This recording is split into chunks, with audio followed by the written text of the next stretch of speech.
Om Swastiastu. Halo teman-teman, perkenalkan, nama saya Nima Devi Raila Gayatri, nomor absen 33 dari kelas 11 IPA 1. Pada video kali ini, saya akan menjelaskan mengenai materi ekonomi, yakni cara menghitung pajak penghasilan orang pribadi. Selamat menyaksikan. Sebelum kita lanjut ke proses penghitungannya, ada baiknya bagi kita terlebih dahulu untuk mengetahui apa sih itu pajak penghasilan.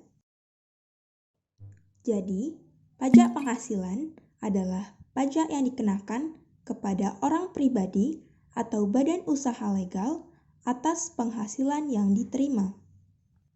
Subjek pajak dari pajak penghasilan adalah orang pribadi atau badan usaha yang wajib membayar pajak atau yang dikenal dengan wajib pajak.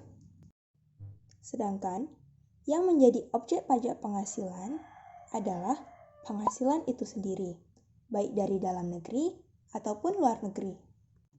Objek pajak ini bisa dalam bentuk gaji, tunjangan, bonus, hadiah, dan keuntungan usaha.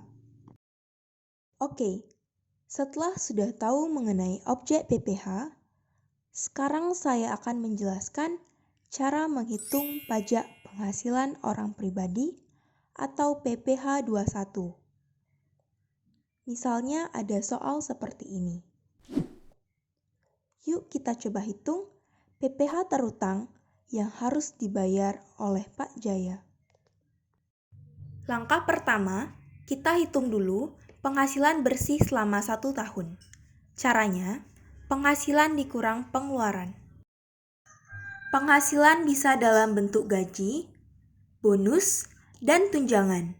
Sedangkan kalau pengeluaran bisa dalam bentuk biaya jabatan, yakni biaya yang dikenakan untuk pegawai tetap sebesar 5% dari penghasilan bruto dan maksimal 6 juta per tahun atau 500.000 per bulan.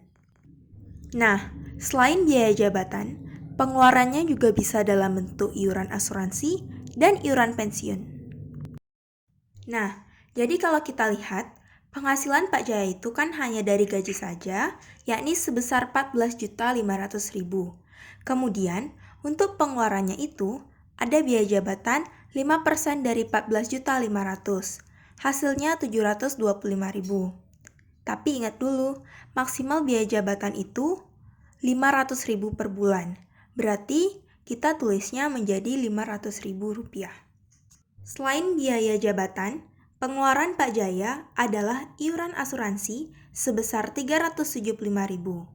Jadi, total pengeluarannya menjadi sebesar 875.000. Nah, setelah itu, kita kurangkan penghasilan dengan pengeluarannya. Jadi, hasilnya 13.625.000. Jangan lupa disetahunkan, dikali dengan 12. Jadi hasilnya 163.500.000. Langkah kedua, menghitung PKP atau penghasilan kena pajak. Caranya itu, penghasilan bersih dikurangi PTKP atau penghasilan tidak kena pajak. Terdapat 3 jenis PTKP yang akan mengurangi penghasilan bersih berdasarkan peraturan Direktorat Jenderal Pajak. Ini dia tarif PTKP-nya. Jadi PTKP-nya itu wajib pajak pribadi sebesar 54 juta, menikah 4.500.000 dan tanggungan anak. Karena maksimal 3, jadi kita hitungnya 3 anak aja, jangan 4. Jadi total PTKP Pak Jaya adalah 72 juta. Selanjutnya, untuk menentukan PKP Pak Jaya, kita perlu mengurangkan penghasilan bersih dengan PTKP Pak Jaya. Hasilnya menjadi 91.500.000. 3. Menghitung PPh terutang dengan rumus tarif pajak kali PKP. Ini dia tarifnya.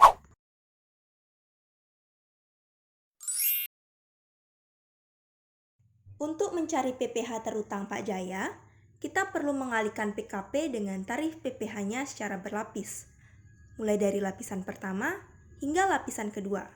Setelah itu, kita jumlahkan hasil kali antara lapisan pertama dan kedua. Nah, jadi kita sudah dapat PPh terutang Pak Jaya per tahun. Apabila dicari per bulan, kita tinggal membaginya dengan 12.